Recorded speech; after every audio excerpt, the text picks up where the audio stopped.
Welcome प्यारे बच्चों। तो बच्चों हम स्टार्ट करने जा रहे हैं। वर्कशीट नंबर 87 है बेटा। ये शनिवार की वर्कशीट क्लास 6 से 8 के लिए है, यानी 6, 7, 8 के लिए जो कॉमन वर्कशीट है ये वो वर्कशीट है, वर्कशीट नंबर 87। आज की वर्कशीट में प्रदूषण से संबंधित चित्र को दिखाया गया है और आपको बताया गया है कि प्रदूषण आप पहचानना है कि कौन कौन से टाइप के प्रदूषण है ये और उनके क्या क्या कारण हो सकते हैं। तो हम देखिए हमारे आसपास देख रहे हैं कि बहुत ज्यादा प्रदूषण फैला हुआ है कि नहीं। आज के टाइम पे आप लोग देखेंगे धुंध भी बहुत होती है। क्या वो धुंध है क्या एक्चुअली में? वो जो है प्रदूषण का ही नतीजा है कि नहीं। सुनने में आता है कि पटाखों से प्रदूषण हो गया है, प्रदूषण का लेवल बहुत ज्यादा ऊंचा होता जा रहा है और जो हवा में पार्टिकल है, प्रदूषण के जो पार्टिकल है वो बहुत ज्यादा मात्रा में बढ़ गए हैं दिल्ली में, स्पेशली दिल्ली में, कि जीना बड़ा मुश्किल हो गया है, सांस लेना भी मुश्किल हो गया है और दिल्ली एक गैस चैम्बर की तरह बनती जा रही है। इतनी सारी समस्याएं हैं। शोर से प्रदूषण होता है, सर दर्द करने लग जाता है, फैक्ट्रियों का प्रदूषण है, बम पटाखे जो जलाए जाते हैं, इवन हमारे आसपास के राज्यों में पराली जानते हैं आप क्या होती है? जब फसल काटने के बाद जो ये रह जाती है ना हिस्सा, इसको बोलते हैं पराली। ठीक है, जो नीचे रूट्स जड़ों का जो साथ में थोड़ा सा डंडा सा रह जाता है उसे पराली कहते हैं। इसको बड़े लेवल पे जलाते हैं और उसका धुआं सारा दिल्ली के वातावरण में एंटर करता है और प्रदूषण और ज्यादा होता है। और गाड़ियां तो रोडों पे हम देखते ही सड़कों पे। तो यही समस्या को लेते हुए, इसी टॉपिक को लेते हुए आज की हमारी वर्कशीट प्रदूषण से रिलेटेड है। देखिए चित्र कुछ दिखाए जा रहे हैं, यहाँ पे दिख रहे हैं ना आपको? कितने मतलब जितने ही रंग बिरंगे हैं उतने ही हमारे लिए स्वास्थ्य के लिए और हमारे वातावरण के लिए हानिकारक भी हैं। तो पहला चित्र इसमें पूछा गया कौन सा प्रदूषण है। हम देख रहे हैं कि धुआं निकल रहा है, गाड़ियों से भी धुआं निकल रहा है, पटाखों से भी धुआं निकल रहा है, फैक्ट्रियों से भी धुआं निकल रहा है, चिमनियों से भी धुआं निकल रहा है। तो ये कौन सा प्रदूषण है? ये है वायु प्रदूषण, क्योंकि ये सारा धुआं हमारी वायु में मिल जाता है और कौन सा प्रदूषण फैलाता है? वायु प्रदूषण। ठीक है, ये वायु प्रदूषण है, यानी जो अवांछित कण हैं हवा में मिल जाएं और हवा हमारी वायु को प्रदूषित कर देते हैं, तो इस प्रकार के प्रदूषण को वायु प्रदूषण कहते हैं। तो एक वायु प्रदूषण की परिभाषा भी हो गई। अब अगले बॉक्स में पूछा गया है इस प्रदूषण के कौन कौन से कारणों को आप जानते हैं उन्हें लिखिए। हम देख रहे हैं गाड़ियों से निकलने वाला धुआं पहला कारण। दूसरा है फैक्ट्रियों से निकलने वाला धुआं, है कि नहीं। गाड़ियों का धुआं जो है वो भी वायु में प्रदूषण फैलाता है, फैक्ट्रियों का धुआं वायु में प्रदूषण फैलाता है। और जो दिवाली पर हम पटाखे जलाते हैं वो पटाखों से भी तो प्रदूषण होता है ना। इसके अलावा और कौन से कारण हमने बताया कि जो पड़ोसी राज्य हैं, पड़ोसी राज्यों के द्वारा, पड़ोसी हम लिख सकते हैं, पड़ोसी राज्यों द्वारा जलाई जाने वाली पराली। जानते हैं ना पराली क्या होती है? अभी मैंने बताया, फसल कटने के बाद जो हिस्सा बच जाता है, कटिंग ऊपर से होती है, तो इस हिस्से को पराली कहते हैं। और ये अक्टूबर नवंबर के महीने में जलाई जाती है क्योंकि उस समय फसल कटती है चावल की, धान की, और उस समय बहुत ज्यादा प्रदूषण होता है। इसके अलावा जो घर में जो चिमनियां हैं, चिमनियों से निकलने वाला धुआं, ठीक है, चिमनियों, या इसको थोड़ा सा साफ यहाँ लिख देते हैं,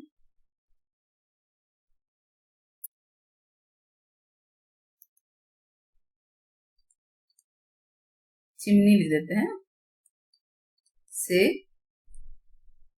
निकलने वाला धुआं, ये भी प्रदूषण फैलाता है।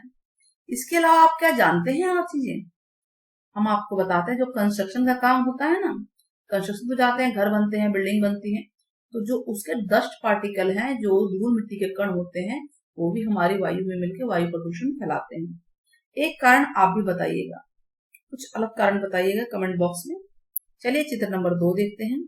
इस चित्र में कौन सा प्रदूषण नजर आ रहा है? हम देख रहे हैं हर चीज जो है जल, ये है जल में मिल रही है, यानी फैक्ट्रियों का जो वेस्ट मटेरियल है वो जल में मिल रहा है, केमिकल, कूड़ा कचरा जल में मिल रहा है, और बहुत कुछ होता है। तो इस चित्र में कौन सा प्रदूषण दिखाया गया है? जल प्रदूषण, जल प्रदूषण। अब प्रश्न ये है कि जल प्रदूषण के कौन कौन से कारणों को आप जानते हैं? तो हम एक जानते हैं, फैक्ट्रियों के रासायनिक पदार्थ नदियों में मिलते हैं, यानी फैक्ट्रियों से जो भी केमिकल वगैरह निकलते हैं ना, वो नदियों में वो लोग छोड़ देते हैं। घरों का गंदा पानी जो नालियों के द्वारा जाता है वो भी नदियों में मिल जाता है। नदियों में कूड़ा कचरा डालते हैं हम लोग, और इवन जो श्रद्धा की चीजें होती हैं, पूजा पाठ, पूजा पाठ से संबंधित हम क्या क्या डालते हैं? बहुत कुछ डालते हैं। संबंधित सामग्री को नदियों में बहाना। हम नदियों में जब उनको डालते हैं तो हम क्या कर रहे हैं? उससे भी जल प्रदूषण होता है। देखिए, मूर्ति वगैरह के जो किया जाता है, या फूल वगैरह डाले जाते हैं, साथ में पन्नी भी होती है, जल प्रदूषण होता है ना। और हम पशुओं वगैरह को जो है, पशु वगैरह को जल में नहलाना, पशुओं को जल में नहलाना। तो इसके अलावा बहुत से कारण हो सकते हैं कि नहीं? डायरेक्ट गंदा कूड़ा कचरा डाल दे रहे हैं, घर की गंदगी जा रही है, फैक्ट्रियों की गंदगी जा रही है, ये सब चीजें जो है जल प्रदूषण का कारण होती है, हमारे जल को गंदा करती हैं, काफी लंबे समय तक जल में रहती हैं, और जलीय जीवों के साथ साथ हमें भी नुकसान पहुंचाती है, क्योंकि उस पानी को हम लोग पीते भी तो हैं, और वो साफ होगा तो कैसे साफ होगा? जल्दी साफ तो नहीं होगा, है ना। और इसके अलावा मैं आपको बताती हूँ, जब खेत में रासायनिक पदार्थ डाले जाते हैं ना, कीड़े वगैरह को मारने की जो दवाइयां होती हैं, कीटनाशक होती हैं, वो सब दवाइयां भी जब जल के साथ बह के नदियों में मिलती है तो भी जल प्रदूषण होता है। ये बात आपने सोची थी? सोची होगी। तो आप एक और कमेंट में बताइएगा, इनके अलावा जल प्रदूषण किस और कारण से होता है? तो क्या इन्हें हम रोक सकते हैं? आगे बढ़ने से पहले थोड़ा सा इनको रोकने के बारे में बात करते हैं कि जब वायु प्रदूषण हो रहा है तो इनको रोका तो जा सकता है। गाड़ियों से अगर धुआं निकल रहा है तो क्या करना चाहिए? पब्लिक ट्रांसपोर्ट का ज्यादा यूज कीजिए, है ना। जितना हो सके साइकिल का यूज कीजिए, पैदल जाइए। अगर आसपास के इलाके में जाना है, जरूरी तो ना हर बात पे गाड़ी को उठा के चल देना। पहले भी तो लोग चला करते थे, और चलने से तो हेल्थ अच्छी रहती है। फैक्ट्री से धुआं निकल रहा है तो फैक्ट्रियां दूर होनी चाहिए शहरों से, और उनमें कुछ ऐसे ऐसे रूल्स रेगुलेशन होने चाहिए कि धुआं जो है कम निकले, और वो धुआं हानिकारक नहीं होना चाहिए। दिवाली में पटाखे क्यों नहीं बंद कर देते हम लोग? इको फ्रेंडली दिवाली बनाते हैं, क्या दिक्कत है? पटाखों की शुरुआत तो अब हुई है, क्या पहले पटाखे हुआ करते थे?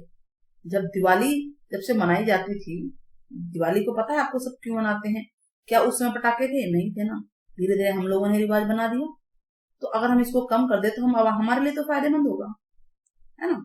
और पड़ोस में अगर ये मशीनें सरकार या किसान लोग अगर रख लें, पराली को जड़ से निकालने वाली जो मशीनें हैं, तो पराली जलाने की जरूरत नहीं है, ये तो बिक भी जाती है, इसका अच्छा खासा पैसा भी मिलता है ना। चिमनियां इस तरह की होनी चाहिए कि धुआं ना निकले। तो इन सब कारणों से हम जो है, इन सब अगर हम चीजों को अपनाएं तो हम वायु प्रदूषण को रोक सकते हैं। ठीक वैसे ही जल प्रदूषण को रोकने का तरीका है, पशुओं को जल में नहीं नहलाना चाहिए, नदियों में ऐसे नहीं नहलाइए जाके सीधा। फैक्ट्रियों का रासायनिक पदार्थ सीधे जल में नहीं डालना चाहिए, उसके निपटारे की अलग जगह होनी चाहिए। और जो घरों का गंदा पानी नालों के द्वारा नदियों में जाता है, उसको पहले ट्रीट कीजिए ना, उसको पहले साफ करने के बाद ही नदी में मिलाना चाहिए, या नदी के सहारे एक रास्ता और बनाना चाहिए, है ना। और नदियों में कूड़ा कचरा तो बिल्कुल नहीं डालना चाहिए। हमें पूजा से संबंधित सामग्री नदियों में डालने की क्या जरूरत है? ये तो सिर्फ आस्था की बात है। हम जाने अनजाने में जल को तो प्रदूषित कर रहे हैं।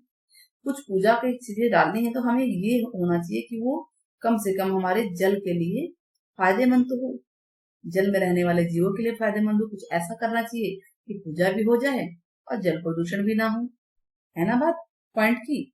तो चलिए अगला प्रदूषण देखते हैं। क्या नजर आ रहा है? जमीन, मृदा, और मृदा पे कूड़ा कचरा पड़ा है, तो ये कौन सा प्रदूषण है? मृदा प्रदूषण।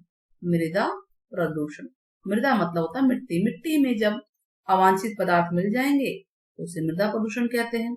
अब मृदा प्रदूषण को रोकने के उपाय तो यही, पहले तो कारण जानते हैं कि क्यों होता है। देखिए, प्लास्टिक वगैरह को मृदा में हम दफना देंगे, जब प्लास्टिक को जलाएंगे ना तो जब वायु प्रदूषण होता है, बहा देंगे तो जल प्रदूषण होता है, और मिट्टी में मिला देंगे तो मृदा प्रदूषण है। प्लास्टिक तो किसी तरह से हमारे लिए अच्छी नहीं है।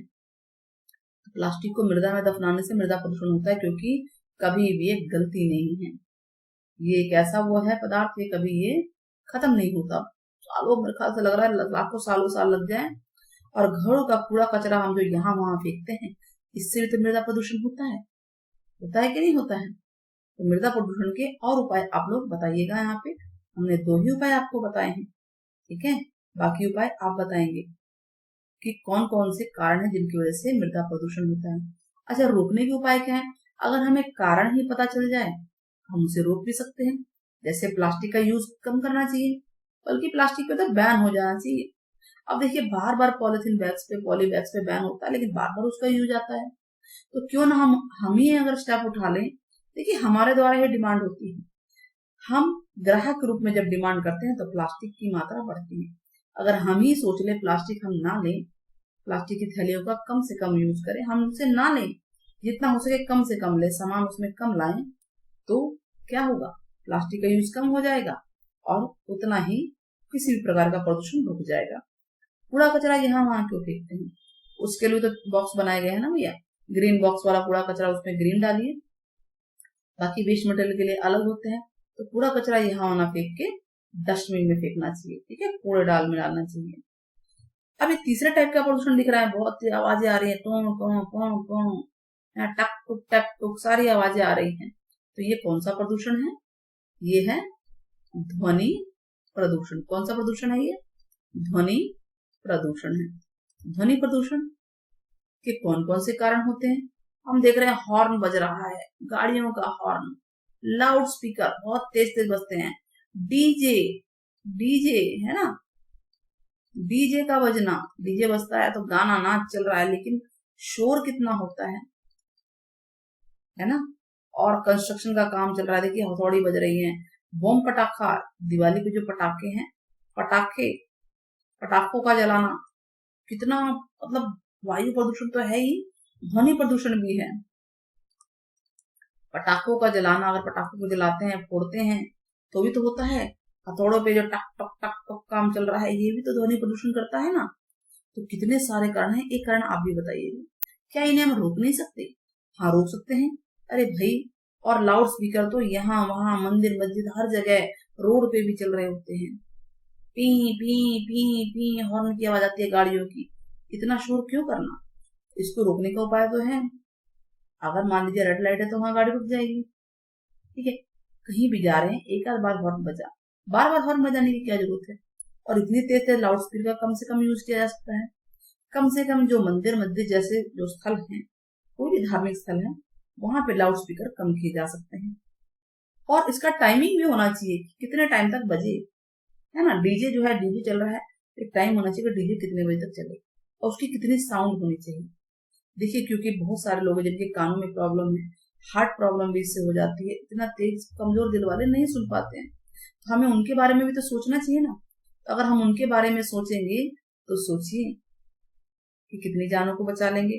अगर हम उनकी जगह खुद को रख के देखें, वो प्रॉब्लम हमें हम और इतना सामना करना पड़ा, तो सोचिए कितने दुख से हमें जाना पड़ेगा, है कि नहीं। तो आज हमने 4 प्रकार के प्रदूषण के बारे में जाना। पहला कौन सा? वायु प्रदूषण, जल प्रदूषण, मृदा प्रदूषण, ध्वनि प्रदूषण, ठीक है। और इनके कारणों के बारे में भी जाना।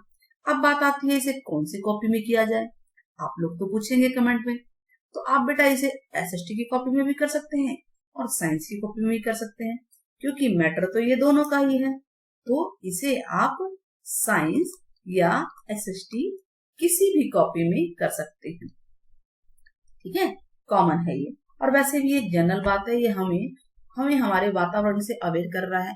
आजकल इतना प्रदूषण हुआ है, इसीलिए ये टॉपिक भी शायद गवर्नमेंट हमारे लिए लाई है कि हम कहीं तो जागे, कहीं तो कुछ समझे इससे। तो इससे अगर हम एक बात 2 बात भी सीखते हैं, तो सोचिए हमने कितना सुधार किया होगा। इसी आशा के साथ मैं आपसे विदा लेती हूँ, फिर मिलती हूँ, जल्दी ही आऊंगी नए वीडियो के साथ। सब्सक्राइब और शेयर करना ना भूलें। Thank you for watching, keep watching.